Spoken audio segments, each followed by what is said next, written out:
Video लेंगे, ठीक है।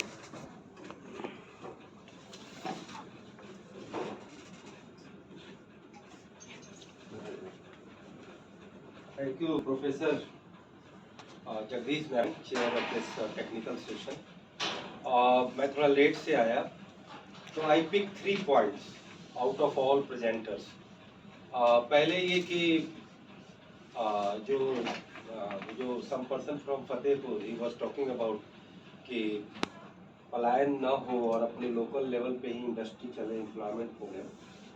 तो देखिए, मतलब I don't believe in this idea because कि our country is very vast. काफ़ी देश हमारा बड़ा है, अपने आप में न केवल एक पॉलिटिकल यूनिट है बल्कि अपने आप में एक इकोनॉमिक यूनिट भी है। We having 28 states, different flora and fauna, different terrain, geographical region, political region, historical region, tourism region.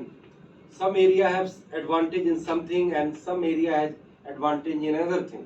कहीं पर कच्चे माल हैं, कहीं पर मार्केट है, कहीं पर शहर है, कहीं पर जो है मैन पावर है, कहीं पर स्किल मैन पावर है, कहीं एजुकेशनल इंस्टीट्यूशंस हैं। तो so many things are there. So we have a variety of economic factors.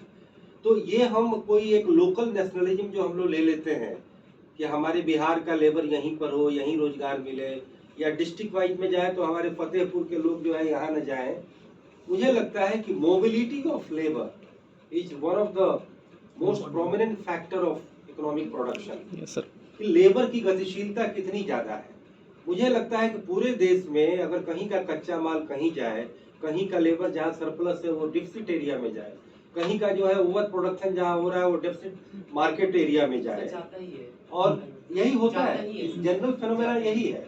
तो लेकिन हम ये इस पर जो सेमिनिस्टिक आइडिया देने लगते हैं कि नहीं हमारा ये हो, नथिंग रॉन्ग कि अगर बिहार में लेबर सरप्लस है तो ही उसका ज्यादा कंजम्पशन वो अपने देश में ही जा रहा है और वो कमा करके कहीं खा रहा है, कहीं की जमीन जायदाद नहीं हड़प रहा है। इसी तरीके से बॉम्बे में अगर प्रोडक्शन ज्यादा होता है और मार्केट हमारे यहाँ है, मार्केट हमारे यहाँ होना चाहिए। तो मोबिलिटी ऑफ लेबर अगर ये काफी प्रोनाउंस्ड है, it's a very good thing for the economy. हाँ, ये है कि सारे एरियाज को अपने अपने एडवांटेज और अपने अपने क्वालिटी फैक्टर को बढ़ाना चाहिए, अपग्रेड करना चाहिए कि हमारा ये चीज एडवांटेज है तो हम इस चीज को बढ़ाएं और इस चीज को हम इंपोर्ट करें या एक्सपोर्ट करें या अपने एरिया को बढ़ाएं। तो एक तो मैं एज ए डिस्कशन में ये हाईलाइट करना चाहूंगा। The second thing is the one district and one product. ये is not only propounded by Yogi only, but it is propounded by our Prime Minister Modi also. Yes, sir. And he is talking about that we have around 7,500 railway stations in the country, and every railway station must have one unique product also. So he is talking about one district, one product. It's a very good idea. One station, one product. तो इससे होगा क्या कि हम एक manufacturing economy बन पाएंगे और हम जो हमारा खास आइटम है, जैसे हमारे बिहार में बेतिया डिस्ट्रिक्ट है, वहाँ का जर्दालू आम बड़ा फेमस है, और ये उसके और सब रीजन में जाए तो वहाँ इमरती, वहाँ बगहा एक तहसील टाउन है तो वहाँ इमरती बड़ा अच्छा मिलता है। ऐसे ही गोरखपुर की जो ये बात कर रहे थे, गोरखपुर की अपनी और लोकल और भी कई खासियत है, not only terracotta, so many things are there. तो कहीं का कुछ है, कहीं का कुछ है, तो ये किया जाएगा तो एक जगह का स्पेशलिटी दूसरे जगह बड़ा शिद्दत से उसका डिमांड किया जाएगा, तो ट्रेड बढ़ेगा, उस एरिया का प्रोडक्शन बढ़ेगा, एम्प्लॉयमेंट बढ़ेगा, तो ऑल इंडिया एक बेस बनेगा। Same way in the station, one station one product, क्योंकि हमारा रेलवे एक ट्रांसपोर्ट का बहुत बड़ा मोड है और हमारा लाइफलाइन है, तो हमारे स्टेशन एक पूरी national unity and integrity with speciality of all product along with tourism and transportation, all are involved in this idea. And two things. And third thing, I would like to say, one person was talking about financial decentralization. So thing is that ki we all economists are talking about today is the Ambedkar Divas, and he was called the Masiha of Dalit, and he emphasized on education because education is its own economy, extra forward linkage and backward linkage both. Education is the single largest employer of the teachers. 1 crore teachers are getting their bread and butter this in education sector. And same way, we are creating human resource of around 30 crore students. तो ये दोनों factor है इसमें, forward linkage और backward linkage, तो ये तो अपना अलग है। लेकिन हम अगर इक्वलिटेरियन सोसाइटी की बात करते हैं तो इसमें कम्युनिस्ट आइडियोलॉजी में जाने की जरूरत नहीं है कि पूंजीवादी खराब है, सबको बराबर बांट दो, ये नेवर हैपेंस, कभी नहीं होने वाला है, नंबर 1। नंबर 2, हम ये कई बार सोचते हैं कि देखो भाई रिलायंस अंबानी अदानी के पास तो इतनी संपत्ति है, उनके बेटे तो राज कर रहे हैं, प्री वेडिंग में ही 8,000 करोड़ रुपया खर्च हो रहा है। ये हमारे हाथ में नहीं है। हम एप्लीकेशन देके उनके लड़के नहीं बन सकते, या हम कभी भगवान से प्रार्थना करके कि हमारा जन्म यहाँ दो, तो we all are son of our parents, ये हमारे हाथ में। लेकिन एक चीज जो हमारे हाथ में है वो क्या है कि जब हम इस सिस्टम में आते हैं तो 5 चीजें हमारे ह्यूमन डेवलपमेंट और हमारी क्वालिटी इंडेक्स सबको प्रभावित करती है, और उस मामले में इंडिया में बड़ा लेकुना है। और वो क्या क्या है? तो फर्स्ट इज द एजुकेशन, पहला है एजुकेशन। अभी एनईपीआई केवल लॉफ्टी वर्ड है, और first time they have emphasised on the local language and medium, ये बड़ा फैंटास्टिक है। लेकिन उन्होंने पूरे एजुकेशन के सिनारियो को नहीं देखा कि private sector, public sector, state sector, local sector, centre sector, voluntary sector, ये हजारों तरह की दुनिया एजुकेशन में है। अलग अलग सिलेबस, अलग अलग बोर्ड, अलग अलग लैंग्वेज, अलग अलग तरह की दुनिया बन रही है। उसी में से पढ़ करके बच्चे कोई आपका लेबर बन जाता है और ट्रेनों में बैठ करके पंजाब, लुधियाना, सूरत में जा करके 8,000 और 15,000 की नौकरी करता है। और उसी में से पढ़े लिखे बच्चे कोई जाते हैं विदेश, और उसी में से पढ़े लिखे बच्चे जो है व्हाइट कॉलर जॉब बनते हैं, और उसी में कोई ब्लू कॉलर बनता है, कोई नगर पालिका का पढ़ा हुआ है, तो कोई बड़े नैक एक्रेडिटेड और बड़े बड़े कॉर्पोरेट एजुकेशन से पढ़ा हुआ है। तो हम अगर एक एजुकेशन सिलेबस, एक बोर्ड, एक अपब्रिंगिंग अगर देश के सारे बच्चों को, वेदर अमीर और गरीब को हम दें, तो हम एक इगलिटेरियन सोसाइटी बना सकते हैं, वो हमारे हाथ में। लेकिन इन प्रैक्टिस ऐसा नहीं है। तरह तरह की एजुकेशन की दुनिया है, लोग बड़ी बड़ी बातें करते हैं, बच्चों को अपना कहीं पढ़ने के लिए भेजते हैं, और गरीब के बच्चे जितना अपना साधन है उस हिसाब से इसी दुनिया में जी करके, और उनका छोटी दुनिया बनती है।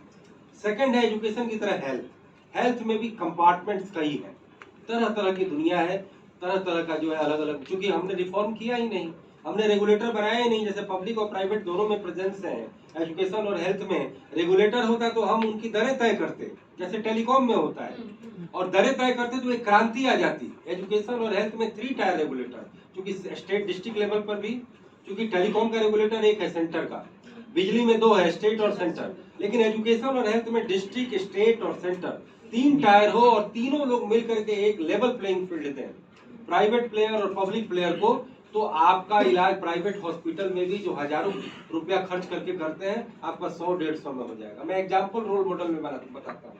CGHS की स्कीम है, सेंट्रल गवर्नमेंट हेल्थ स्कीम। अगर आप उसके कार्ड होल्डर हैं, जो कुछ गवर्नमेंट, कुछ MP MLA, और मैं एक एक्रेडिटेड जर्नलिस्ट हूँ दिल्ली में, मुझे भी मिला हुआ, उसमें आप अगर प्राइवेट हॉस्पिटल में भी अपना आप जाते हैं इलाज कराने, तो कंसल्टेंसी आपको केवल 150 रुपये देना होगा, लेकिन कॉमन पब्लिक से वो 750 लेते हैं। अरे 150 आप पूरे देश की जनता से क्यों नहीं लेते हो? क्या गलत है? सरकार पॉलिसी तो बनाए, और वो करेंगे क्योंकि उनका बिजनेस एक्सपेंड होगा। तो वो तो सोचते हैं कि हमें 4% लेकर के इतना कमा लेना है कि 40% हमें देखने की जरूरत है। तो ये सब दुनिया कौन बदलेगा? पॉलिसी मेकर, और इस तरीके का पॉवर्टी ऑफ आइडिया है हमारे देश में। तो सेकंड है हेल्थ, और तीसरे नंबर पर आइए वो है एम्प्लॉयमेंट, और चौथा नंबर पर है लेबर पॉलिसी, और पांचवा है सोशल सिक्योरिटी पॉलिसी। एम्प्लॉयमेंट में भी हमारे पास तरह तरह की दुनिया है, organised workforce, unorganised workforce, corporate, non corporate. आपके एजुकेशन में भी कॉन्ट्रेक्चुअल और परमानेंट, वही परमानेंट कभी कॉन्ट्रेक्चुअल होते हैं, तब वो रोना रोते हैं, और कॉन्ट्रेक्चुअल जब परमानेंट हो जाते हैं तब बोलता है सब गुडी गुडी है, क्या जरूरत है वो सोचने की। तो हम अगर एक पॉलिसी बना दें कि सब लोग 3 करोड़ जो ये वर्क फोर्स है सरकारी सेक्टर में, ये सारे कॉन्ट्रेक्चुअल होंगे with a good working condition, तो एक एम्प्लॉयमेंट पॉलिसी होगी ना, तो एक इक्वलिटेरियन सोसाइटी बनेगी। लेकिन उसमें तरह तरह के अपने प्रेशर ग्रुप है जो अपने अपने इंटरेस्ट की बात करते हैं। तो एक तो ये है कि लेबर पॉलिसी, और एम्प्लॉयमेंट में देख लीजिए, एम्प्लॉयमेंट पक्की नौकरी के कॉन्सेप्ट होने की वजह से हम गवर्नमेंट सेक्टर की बात कर रहे हैं कि सेंटर और स्टेट गवर्नमेंट, सेंट्रल गवर्नमेंट के 10 लाख पोस्ट खाली हैं, सैंक्शन पोस्ट, और स्टेट गवर्नमेंट के 60 लाख पोस्ट खाली हैं, but they are not going to recruit the vacant post. Why? क्योंकि उन्हें लगता है कि परमानेंट जॉब देंगे सॉरी तो हम पर ह्यूज फाइनेंशियल बर्डन पड़ेगा, काम चलाओ वैसे ही। और जब कॉन्ट्रेक्चुअल होगा तो सरकार की सारी स्कीमें भी नहीं रुकेंगी, सारी प्रोडक्टिविटी होगी और सबके सारे एक ट्रीटमेंट होगा और नॉन वर्क कल्चर जो सरकारी ऑफिसेज में है वो कल्चर खत्म हो जाएगा और उसमें एम्प्लॉयड और अनएम्प्लॉयड में कोई जरूरत नहीं पड़ेगी। और एम्प्लॉयड को लगेगा भाई कमाओ तो खाओ और एम्प्लॉयड को भी लगेगा कि नहीं बैठे रहोगे तो नौकरी चली जाएगी। तो ये कल्चर जब तक नहीं बदलेगा तो एम्प्लॉयमेंट पॉलिसी और लेबर पॉलिसी एक बराबर ट्रीटमेंट नहीं होगा। और पांचवा में आता हूँ सोशल सिक्योरिटी पे, जो एक बहुत बड़ा काम है सरकारों का। क्योंकि हम वर्किंग एज जो होता है वो 25 से लेकर के 60 या 65 ही होता है। चाहे बच्चों को आप ह्यूमन डेवलपमेंट दीजिए, education, health, nutrition and sanitation, और जो एजेड हैं उनको तरह तरह के सोशल सिक्योरिटी नेट में लाइए। लेकिन उसकी भी दो तरह की पॉलिसी है। सरकारी नौकर अभी आंदोलन कर रहे हैं। 2004 में सारी पेंशन फैसिलिटी खत्म हो गई, एक बड़ा रिफॉर्म लाया गया कि हम वो ओडीओपी दे दो, क्या बोलते हैं, नहीं ओल्ड पेंशन ओपीएस, बैठे बैठे 1 लाख रुपए पेंशन मिले।